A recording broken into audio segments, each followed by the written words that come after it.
Eusko Alderdi Jeltzaleak antolatutako topaketa honetara etorri zaretenoi guztioi. Gure alderdiak gizarteari gaur egungo mundualdi honen gai eta desafioi buruzko gogoetak, Euskadiko herriari eta euskaldunoi bete-betean eragiten digutenak eskaini nahi dizkio. Hoietako bat, krisi ekonomikoa da, eta honek ekarri duen langabezia. Gaurko ekonomia zertan den eta izango den jakiteko deitu dugu Joseba Barandieran. Bera ekonomia aditua.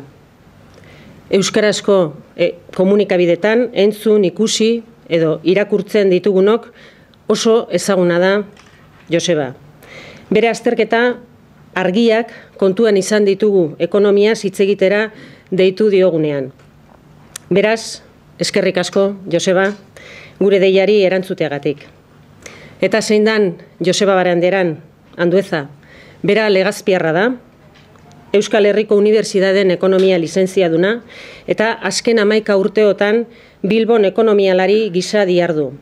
Era berean, Euskal Komunikabidetan aritzen da. Berria, Argia, Euskadi Irratian, argisaria jaso zuen 2009 urtean irratigintzan krisi ekonomikoaz egindako analisiengatik. Ekonomia aditua beraz. Eta, ahaztu gabe baitare, hauzka beste afizio batzuk bertxotan ere, gaizki ez da moldatzen. Ondore ez, Baina, ekonomiari aria hartuz, zer ari da gertatzen estatuen zorrarekin, eta bide batez, nola eragiten dio zehazki Espainiaren egoerak gure herriari, gure enpresariei. Zertan da euroaren etorkizuna, eta zertan da Europako gobernuburuek hitzartu duten itun fiskala. Zer da hori zehazki eta nola eragingo digu. Ze baliabide dauzkagu eta zertan jarri behar dugu herri gisa gure indarra eta ahalegina krisiari aurre egiteko. Arlo publikoak eta pribatuak elkarrei bizkar emanda jardun dezakete, ala beharrezkoa alda elkarlana. Adibidez, Gipuzkoa aurrera bezalako eredu batek balio aldu, beharrezko alda? Nire asmoa gaurko zan pixka gehiago sarrera bezala bintzat.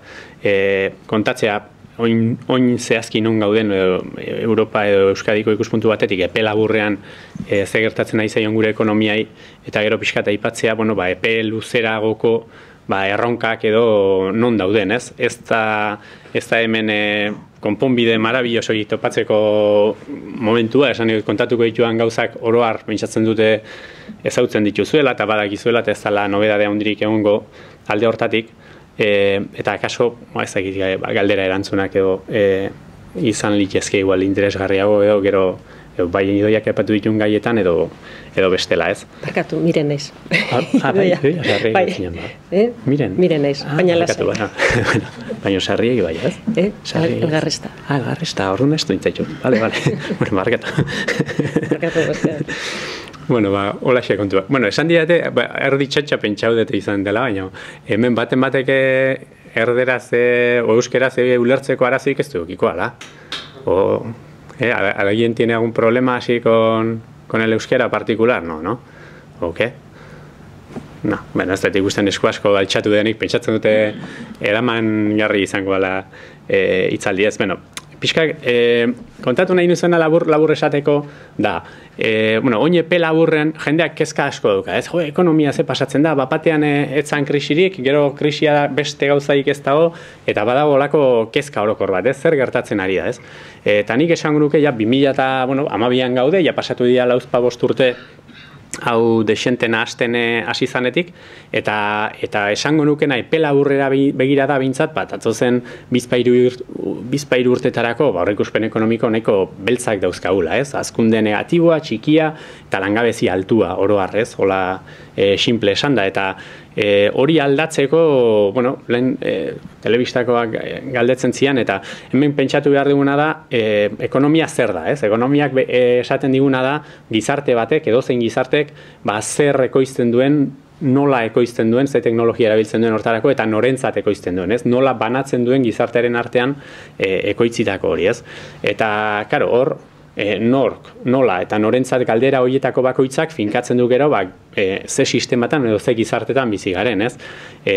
Orain naiz da jendeak kezka asko agertu ekonomiagatik eta bar, pentsatu behar duguna da, euskal gizartea munduan kokatzen baldin badugu, gure arazoak txikiak direla, esan dut, gizarte aberats bat garela, munduan dagoen panorama orokorrarekin alderatuta, eta gero badagoela kontestu makro bat, kontestu handi bat kontrolatzen ez duguna, eta nolabait emanak zaizkigula joko arau gehienak, ez?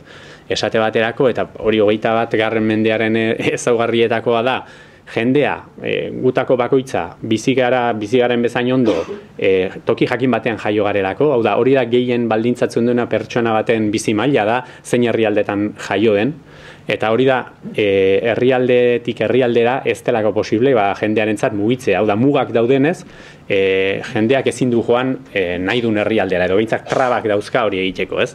Eta beste alde batetik dauzkagu kapitalak, nolabait dirua, mugitzen dena herrialdetik herrialdera ikasi inungo muga eta kontroli gabe, ez? Hau, nien nahi sartuko etikoa den, ona den, txarra den, nik konsideratzen dut hau dela joko zelaia, eta joko zelai hortan horrek baldintzatzen ditula hainbat egoera, ez? Nik orain hemen kontatuko dizu edana da, gure ikuspegi txiki hontan, epe laburrean ze ikusten dan, beti esan bezala sistema hortan, eta epe luzera begira, nondik joan beharko genuken edo egon litezken kontuak, ez? Orduan gaude, geldotze ekonomiko badator, datozen hilabetetan hazkunde negatiboa dagoela entzuten hasiko gara, eta Europarra gara, eurogunean sartuta gaude, eta horrek esan nahi du, seguru asko lehenengoz historian Euskal Herritar guztiok txanpon berdina daukagula, eta ez hori bakarrik, baizik eta beste kasi 200 milioi lagunekin partekatzen dugula txanpon hori, ez? Eta horrek zer dakar ona edo zer dakar txarra, oin euroa pixka zalantzan dagoen honetan, esan nahi du, moneta politika ez dugula guk herri bezala kontrolatzen, baina Frankfurten kontrolatzen da, eta ez dago beraz gure esku, hori Frankfurtek badauka gauza hon bat, adibidez Madrilekin konparatzen baldin badugu, ez? Europako Banku Zentralak badauka asmo sendo bat, inflazio gutxiko kontestu bat mantentzeko, eta epe luzean, inflazio txikiko herrialdeetan hazkundea egonkorragoa izaten da, ez? Hau gogorarazten dut, azken finean arazoa ditugunean badagolako joera bat esatea, ez eske euroak sortu du arazoa, hau eske euroa sortu zanetik inflazioa ez dakitzen bastekoa dan, euroa sortu zanetik, beste kontestu batean sartu gea, euroarekin hori egia da, baina pentsatzen baldin baduzute zer nolako arazoa dauden Grezian eta bar, hor sakonean dagoen gakoa da inork ez duela eurogunetik kanpo egon nahi. Barruan daudenetako inork ez du irtetzea pentsatu ere egin nahi, ez? Benetan izango litzatekerako oso kolpe gogorra, bizi mailari, aurrezkiei, konfiantzari, inbertsioari, maila guztietan, ez? Orduan, arrisku hori hartu baino, barruan mantentzea hobesten da. Eta moneta politikaik ez bali maukazu, inbeharretzuna da politika fiskala, hau da, gobernuak erabaki behar duna da, zenbat diru jaso bere enpresa eta familietatik, eta ze arlotan edo ze gaitan inbertitu, ez? Eta hori da benetan guk eskumenen batzuk ditugun politikak, eta hortan zentratu behar dugun. Orain, moneta politika guretzak gaur egun emana da. Osea da, ez da, kanpo futbolean marra bat dago, eta marra hori da horren barruan jokatu behar dugu nahi edo nahi, ez? Eta hori da gutxora hemen agertzen dena. Europari buruz ari geanean, oso kontuan hartzekoa da, estatu batuak ez bezala, esate bateako, Europa ez dutela osatzen 200 milioi, edo nazio bateko 200 milioi biztanlek, baizik eta estatu ezberdinetan banatuta dagoen jendeak. Honek baduka garrantzia, azken finean, estatu bakoitza badaukalako bere armada eta nolabait bere subirautza, eta orduan ez dagoelako garbi, adibidez, Ameriketako estatu batuen kasuan dagoen bezala, zer gertatu hoteliteken estaturen batek erabakiko balu eurotik ateratzea, edo benetan ondoa joko balu, Greziaren kasuan izan dan bezala, baina herrialdea hundiren batek esate bateako, ez? Azken finean nahi gea, moneta partekatzea oso gauza serioa da, pentsatuko duzen bezala, ez? Eta moneta partekatze horrek, bueno, kontestu berri hortan sartu gaitu, eta Europaren barruan kokatu behar dugu gure burua jakiteko, lehen garai batean erresagoak ziren irten bideak, inflazio asko eduki, eta gero tartean devaluazio bat egitea, hori ate hori nolabait itxita daukagulako, ez? Eta, bueno, sarrera luze honen ondoren, ze kontatuko izet, epe laburrean, lehenengo epe laburrak inasiko naiz, ez? Hemen ikusten dena da, munduko ekonomigune nagusietako enpresarien aurrikuspenak, ez? Eta enpresarien aurrikuspenak jartzen ditut hemen, nahiko ondo islatzen dutelako gero zer gertatzen den inbertsioarekin, ez? Normala da bezala, norbait kezkatuta eta gauzak ilun ikusten dituela baldin badago, normalean ez du inbertsio egiteko animo handirik izaten, eta horrek ondo aurre esaten du pixkat ekonomian zer gertatu liteken, ez? Hor, Europa dago urdinez, ikusten duzu azken hilabete hauetan, nola berantza doan, ez? Eta, bueno, beste herrialde batzutan, olako errebote txiki bat izan den bezala, Europak badauzka gure, bueno, baditugu Europan nola baiteko arazoak, ez? Ze pasatzen da, gaur egungo mundua oso elkarlotua daola, hor ikuste dituzuen marrak mugitzen dira, baina gutxi gora bera danak antzea xamar doaz, ez? Bakoitza bere ñabardurekin, honek esan nahi du ez da hola irlarik. Osea, gu benetan Europa o Ameriketan krisi oso handi bat sartzen baldin bada, Txinak ere, naiz eta hazkunde handia izan hori igarri egingo du, ez? Orduan, garai batean ez bezala, nazioarteko bloke guztiak oso elkartu lotuak daude. Eta datozen hilabetetarako arazo gehien Europak izango baldin baditu ere, beste gure ekonomikoak ezin dira horrekin oso lasai egon, ez? Ze berezitasun dauka Europak? Hemen ikusten dezuen hau. Hau da azken finean hainbeste aipatzen den arriskusaria. Da, Europako estatu bakoitzak, bere defizitak eta bere zorra finantziatzeko, jun behar du merkatuak esaten zaion gauza hortara, ez da? Jun behar du dirua eskatzera, eta dirua eskatzea joaten denean, estatu bat, segun zein dan, ez zaio prezio berdina ematen. Hori ere, normala dan bezala, ez? Azken finean, Grezia bat ez da Alemania, eta Espainia ez da Frantzia, ez? Eta rating etxei errua bota diezaiokegu, esan dezakegu guztiak gure kontra daudela, danak Amerikarra daudela, Europa zigortu nahi dutena, baino egia dena da, zuk hori ospea bezala da, ez? Persona batek noiz utziko zenioke norbaiti dirua, ez? Konfiantzaren bat ematen baldin badizu, ezagutzen duzulako aspalditik eta badakizulako bere hitza betetzen duela eta nolabait disiplina ezartzeko kapaz dela, eta horre guztiak nolabait denbora handia eskatzen du, ez?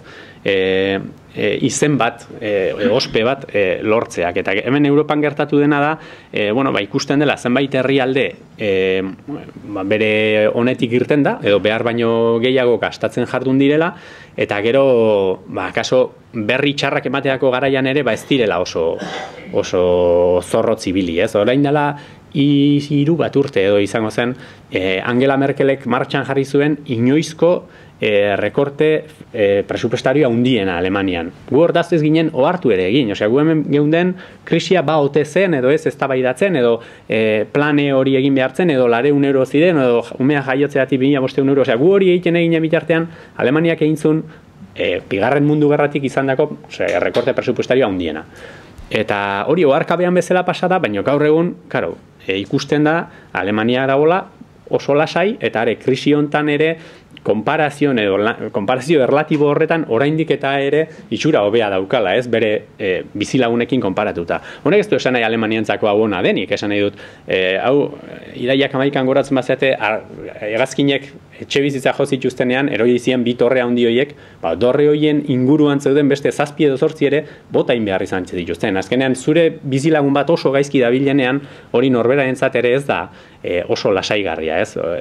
Hori ere ez galdu begitik, ze askotan beti pentsatzen dugu nor da gure kontra, ez? Edo Alemania ari da hau guztia hau eragiten, ez, osea, Alemaniak ere baditu bere kezkak gai honekin, baina, gai honetan ikusten dena da, hor daukazue, ratinga aldatu edo ez aldatu, hartzen baduzute ozein herrialde Espainia, ez? Urdina, nola, geroz da garestiagoa da beretzako urdin argi hori, geroz da garestiagoa da beretzako finantziatzea, baina, bueno, konparatzen baldin badugu esate bateako, Portugalekin noski, baina Italiakin berarekin ere, edukidu bilakaera, hobe bat, momentu batean zuk lortzen baduzu jendeari konbentzitzea, txintxoa izango zehala eta nolabait konfiantza hori lortzea denborarekin horrek onurak ekarritzake, ez? Merkatuak pentsatu dezakegu gaiztoak direla eta erratu daitezke akaso, baina epe luzean gertatzen diren gauzak normalean bere azalpena eta bere logika.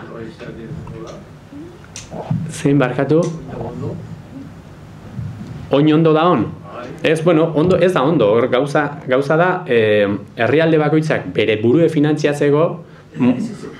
Mikrofonoa, barkatu. Bale. Bueno, kontua zein da? Kontua da, estatu bat, zuen pentsatu, estatu bat datorkizuela diru eske, ez? Estatu batez fiatze ez baldin bazea, nola utziko diozu dirue estatu hortako enpresa bati o famili bati, ez? Estatua da nolabait herrialde bakoitzean zergak batzeko eta zergak jartzeko ahalmena daukana boterea, estatuek gaizki baldin badabil, ez dago estatu hortan ondo ibiliko dan bankurik, noski ezetz, eta enpresak ere, familiak ere larri, ez? Imaginatzen duzu norbait Greziako enpresa bat etorriko balitzaizue diru eske? Ezagutu gabe, besteik gabe greziarra izate hutxagatik, ez? Badakizu, olako zuloa eta olako arazoa dituen estatu batetik, normalean jendeak atzera egiten du. Dirua oso bildurtia da, eta pentsatu behar duguna da, esaten ari garenean, estatuak arazoa ditula bere burua finantziatzeko, horrek dakarren ondorioa da, estatuak arazoa baldin baditu, zer esanik ez, enpresa batek, edo famili batek, ez? Orduan, Europak ez dauka nolabait mekanismo bat oraindik martxan kontu honi aurre egiteko, eta zaila izango da gainea olako mekanismo bat martxan jartzea, zergatik, nolabait herrialde hauek laguntza behar baldin badute, subirautza galtzen ari delako ikeragarri, ez? Oin egun hauetan entzungo zenuten Valentziako elkarte autonomoak ondoa jodu, ez dauka dirurik bere zorrak ordaintzeko, hori da realitatea. Eta Valentziako elkarte autonomoari izaio dirua ematen Madrid, ordainketarik eten ez dezan. Karo, hau Espaini barruan egiten da, aguantatzen dezu nolait pintza sudurrean jarri eta beste alde bat begiratuta, ez? Europan gertatzen dena da, karo, estatu subirauak direla egoera hortan egon daitezkenak. Eta horrek tamaina handiagoko arazo bat sortzen du, ez? Espainiako zorrak alemaniar batek ordaindu nahiko ditu, edo preste egongo da, edozein presiotan esatea, ez Espaini salbatu behar dut egin ditunak eginda gero hau mantendu dezagun.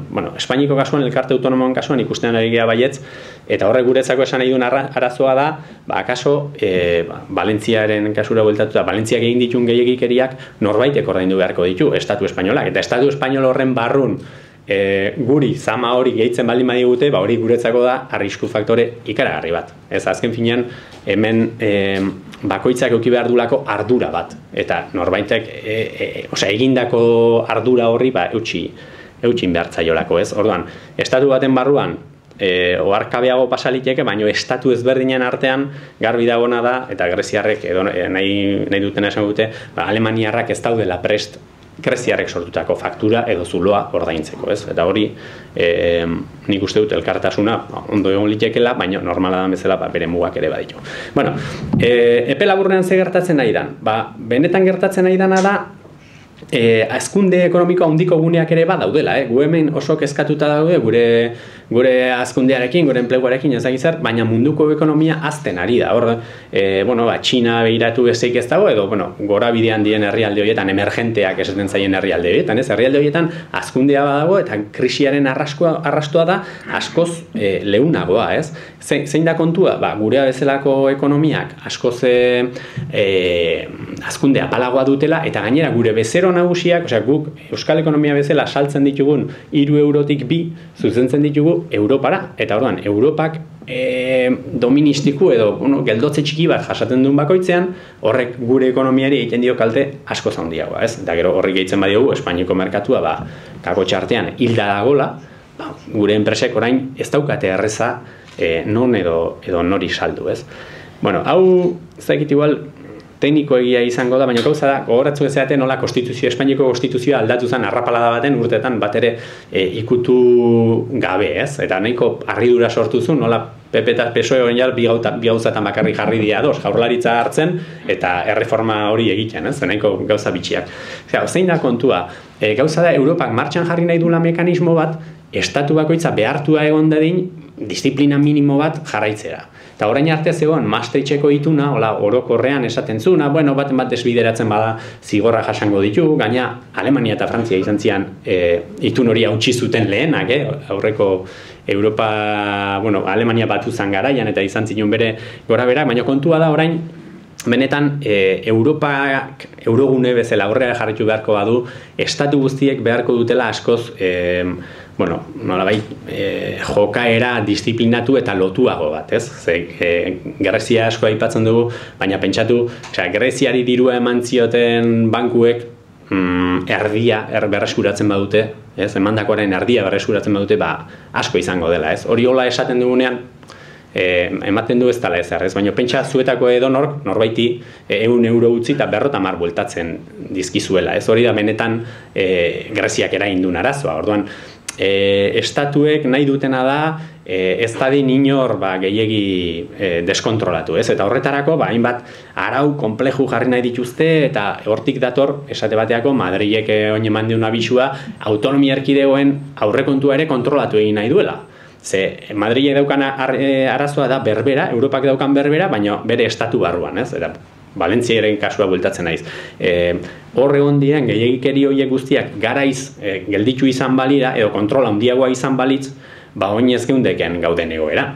Eta oin gauden egoera da, hori, bat formula, Copa America, Ciudadelas Artes eta kontu horiek guztiak han egin dituztela, eta bestelako batzuk ere egingo zituzten, baina kontua da, ez daukatela dirurik, baina ez naizari olako evento handi bat egiteko, ez daukate dirurik euren eskolak ordaintzeko. Osea, eskola kontzertatuak istear daude, 500 eskola.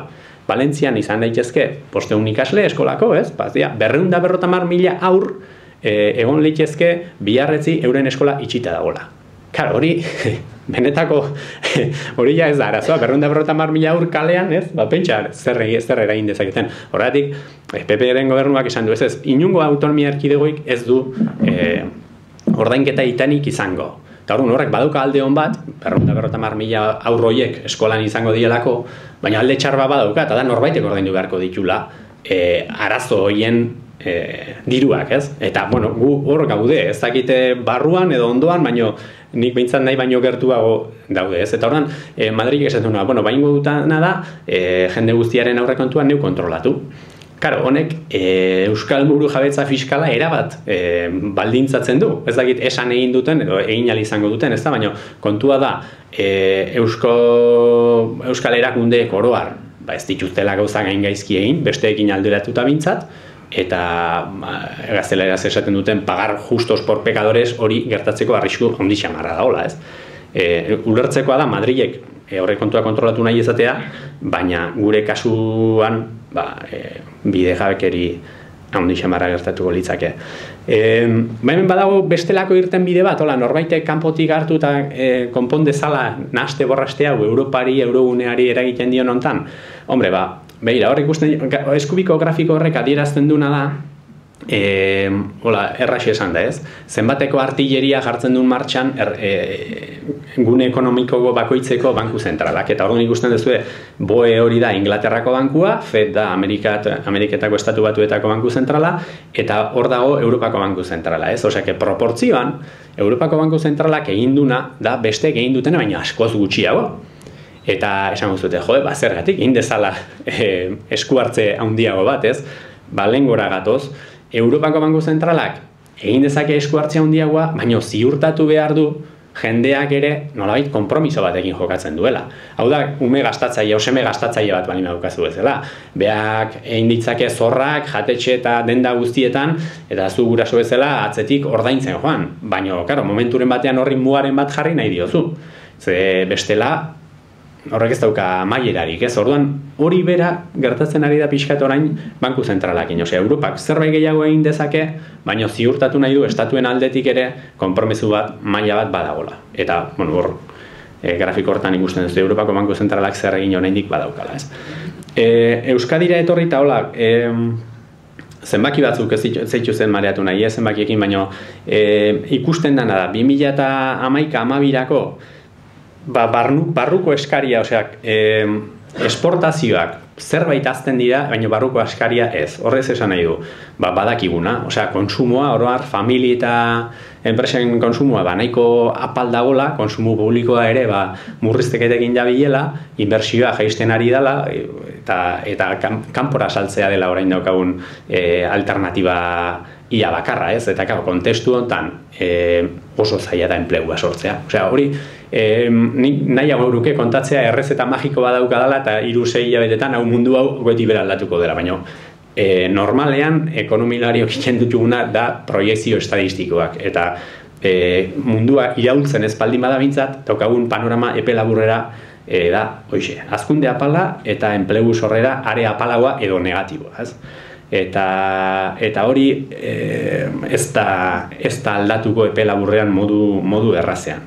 Zein gauzatan gaude oso lotuta Espainiako ekonomiari askotan lan merkatuko regulazioa esate bateako zerga alorra nahiz dago buru jabeak izan zerga zama totala nolabait Espainiakoren pare egon behar degulako edo zenbait zerga balioerantzaren gaineko zerga IVA Espainikoari lotura daukalako eskari bezala o merkatu bezala ere Espainia oso bertan daukagu eta esan dizuet lehen merkatu hori oso ahul da bilela eta gero gertatzen ari zaigu baina Espainia kanpotik espainol bezala ikusten gaituztenez estigma hori ere ordaintzen ari garela, hau da, naiz da asko tematu, rating hobea daukatela gure aldundiek eta jaurlaritzak Espainiak baino edo Espainiko beste autonomia erkidegoak baino gu diru eske Alemania joten geanean espainol bezala ikusten gaituzte. Eta orduan aplikatzen digute espainolei dagokien prezioa nolabait esan nahi dut. Orain epe labur eta erdian daukagun panorama dela mailegu gutxi izango diela oroar, bai sektore publikoarentzat, bai pribatuarentzat, mailegu gutxi eta garestiak. Hori izango da inguruan daukagun realitate berri horren ezaugarrietako bat, ez? Eta gero bain bat merkaturen arautzea ere, telekomunikazioak argindarra eta hori bistan da legedi espainolak eragiten digula, ez?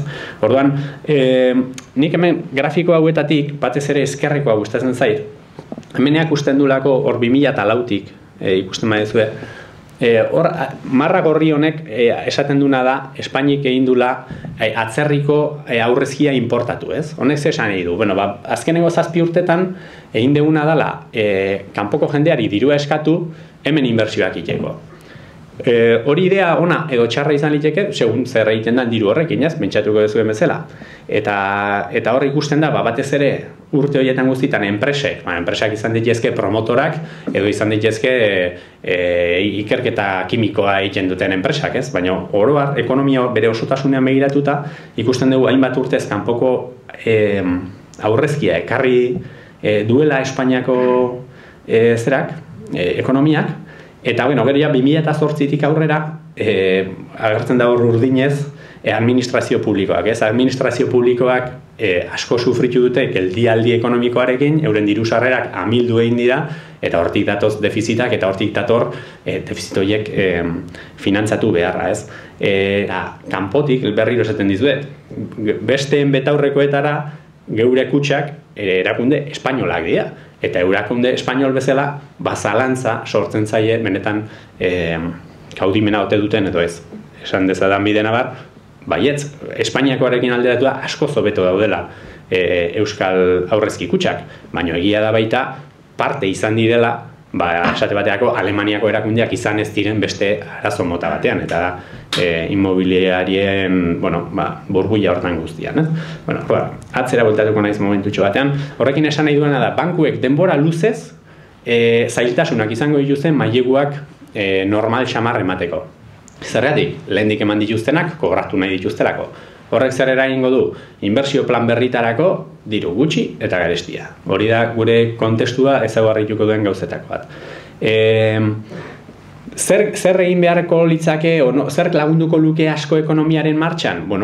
Estatuak lortzen badu jendea konbentzitzea berari dirua emanda ez daukala arriskurik, eta hori da arriskusariaren jeitsiera emango balitz, horrek lagunduko luke pixkat ekonomia osoaren finantza kostua jeisten. Ze, estatuak zaintasuna dituenean, esan dugu, bankuak, enpresak eta familiak ere zaintasunak dituztela.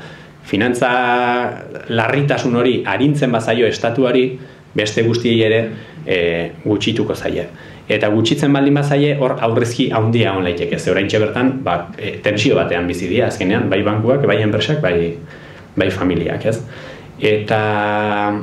Eta bueno, denbora baterako, seguru asko, hainbeste kongelazio eta gogorrak dien arren, errekorte horiek guztiak, egia da beste alde batetik, lehiakortasuna irabazi egiten dezula. Hau da, lehengoan irakurri nun Alemaniako postariei soldata 104 igo dietela aurten, ez? Horrek esan nahi du, Espainiako postariak, baino 104 garestiagoak izango direla hemendik aurrera. Eta hori, azkenengo urteetan kontrara gertatu da gehiago. Ez, esan dut, Espainiako soldatak igo dira martxa batean, kaso etzegokiena, edo beste herrialdekin konparatuta, eta karo, garai batean devaluazioaren atea erabiltzen zuen Espainiak tartean, baina orain ja ate hori ez dagoenez, soldaten ezberdintasun horiek garrantzitsuak dira. Ez orduan, lortzen baldin bada, pixkat lehiakortasun hori berreskuratzea eta konfiantzak bere onera ekartzen baldin badugu denborarekin, baina denbora desente beharko da, noski, bai inbertsioa eta bai enplegua hobetuko dira. Baina nik uste dut hasiera dela estatuak nolabait izen ona edo ospea berreskuratzea, finantza sistemak ere onura hori jasan dezan eta posible izan dadin mailegu gehiago ematea. Benetan nor gean edo nor gean ez genduke ahaztu behar, ez? Azkenean 7, 5 o 10 urteko amets batean bezala egon baldin bagera ere, ez, Euskadi, autonomia erkidegoa kasu hontan, da nagusiki hor goian ezkerretan ikusten duzuen arma maraun horrek adierazten duena da, ekipo ondasunak eta semi-manufakturak saltzen dituen, eta automobilgintzan ere esportazioen zati garrantzitsu bat daukan ekonomia bat dela, eta baditu beste zenbait ezaugarri, eramangarritasun ekologikoa edo sostenibilidad esaten zaion hori oso zalantzazkoa, lehen esaten genuen petrolearen menpekotasun handi horregatik, balio erantsi eta berrikuntza aldetik, ez gara munduko zilborra, gero erakutsiko dizuet grafiko batzuk, ez gara munduko txarrenak ere, baina zenbait urtetan bazirudien, munduko liderrak ginela, eta hortan ez gara, teknologia aldetik eta asmakuntza aldetik, gauza politiak egiten ditugu, zenbait sektoretan, eta zenbait enpresa osonak baditugu, baina ez gara, esan bezala, munduaren zilborra, eta gero badaukagu besteak beste demografiaren arazo oso handi bat, eta atzo bertan atea zituen INEk, Espainiako Estatistika Institutuak datu batzuk, eta da oso haur gutxi ditugula, inmigrazioa ere, Espainiako gainontzeko herrialdeek, baina gutxiago eduki dugu, eta datozen urteetan, demografia zartze ikaragarri edukiko dugu. Eta 75 urtetik gorako jendea izango dira gurean gutxinez 5 bat, edo, ez dakit, 75 edo 80 ziren benetan. Zifrak ikaragarria dira. Azkenean, pensioen aldetik Espainiako arauen menpe gaude, baina egia da, autonomia erkidegoak demografikoki, arazo bat izango dula gutxi barru, oso ume gutxi jaio izan dielako urte askotan gainera, hau ez da oengo kresionen ezaugarri bat, baizik eta azken 15-20 urteetan behintzat hor izan dena, ez? Eta ja amaitzera, azkenean epeluzean zer egin behar da hobeto bizitzeko, errenta handiagoa izateko, besteak beste, eta zer banatua edukitzeko, ez?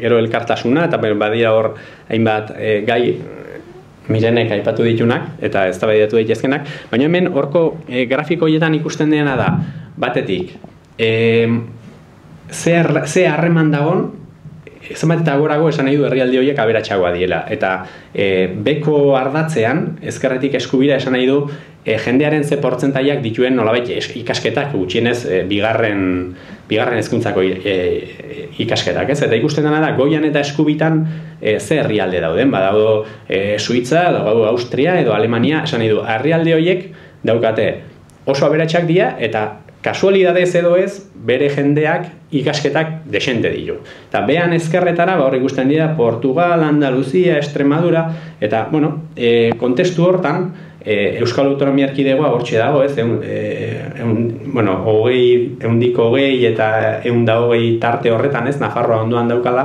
Horrek esan nahi du, Espainiakin konparatuta, hau paradisu badala, baina Europarekin konparatuta badala, bueno, nahiko bat ateratzeko beste. Ez da gutxi bat, baina ez da munduko zilborra ere.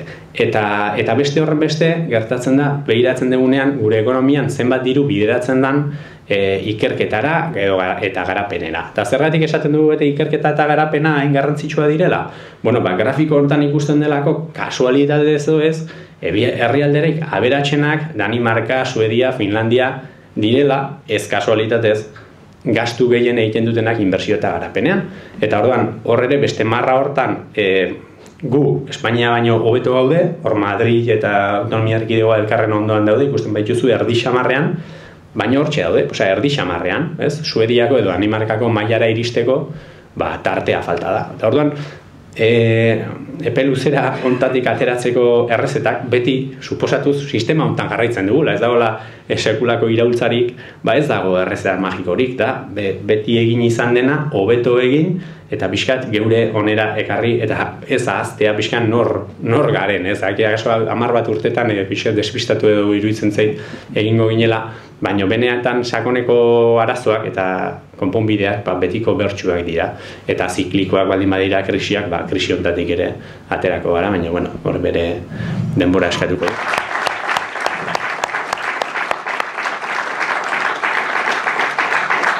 Ez hori ere, eskerrik asko etortzegatik.